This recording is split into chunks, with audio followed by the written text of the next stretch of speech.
Kia ora koutou, ko dia ho. Hello mai, welcome to Homemade Let's Cook. We're making chocolate brownies today, and when I think brownies, I often think, gee, they're going to be really tough, but this is a quite so difficult recipe for you to follow today, and not a ton of ingredients either. I think it's all in the cooking and the timing of when you take it out of the oven. So the oven's heating up to 180 degrees, melted on the stove, 250 grams of good quality butter there.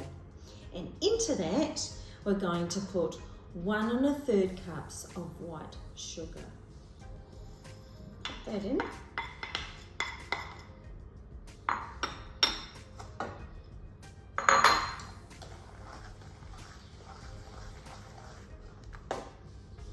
Just make sure, of course, that when you choose the pan that you're going to use, make sure it's large enough to contain all the ingredients that we've got today.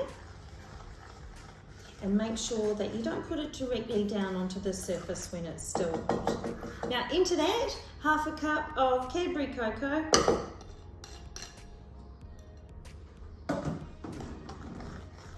Doesn't matter what order you add these in actual fact. Well, certainly not the sugar and the cocoa. So the cocoa can go in first and then the sugar. You're going to end up with a bit of a batter-like consistency. And you'll notice if you've got all your ingredients all sorted to start with, it makes the process actually quite quick. All right, into that we're going to put some of our vanilla essence, and it's about a teaspoon that we're popping in. Throw a lot of vanilla essence. It's a very common denominator when it comes to cooking. All right, now the thing with this is you do have to have lots of eggs on hand. So we've got 4 in actual fact, and they're going to, I've whisked them to start with, and they're going to go straight in there. So it makes them a lot easier to combine. So you'll find this is actually a lot like if you followed our marble chocolate cheesecake slice recipe. This is very, very similar. So you end up with a really thick mixture here, thick and rich. And into that, we're putting a cup of self-raising flour.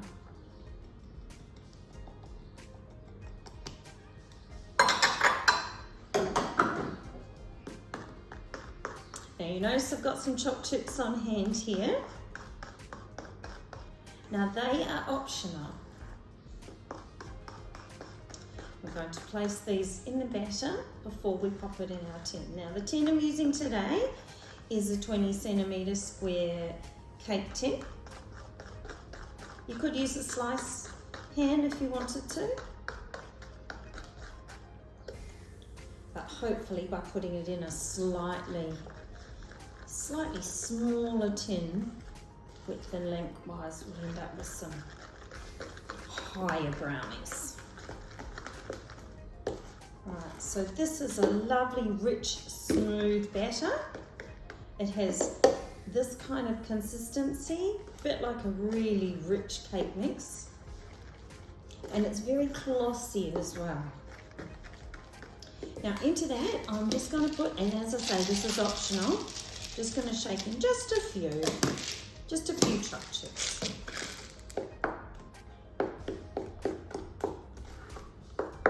And they may or may not melt by the time you pop them into your pan. So just a square pan we've got here. Make sure that when you put in your baking paper, and you must use baking paper for this, that you have it come up the sides on at least 2 of the sides, because that is how you're going to get your slice out of the container.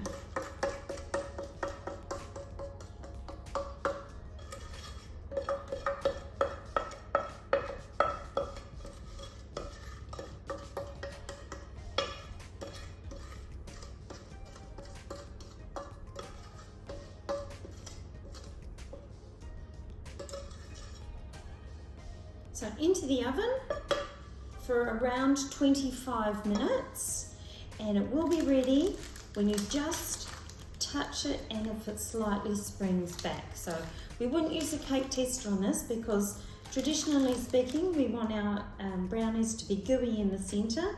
So there's no point us testing for that because it will come out wet. So just use a little finger push test and then it'll be good to come out. And we will be cooling it in the pan as well. Okay, 25 minutes, but I'll see you in a second.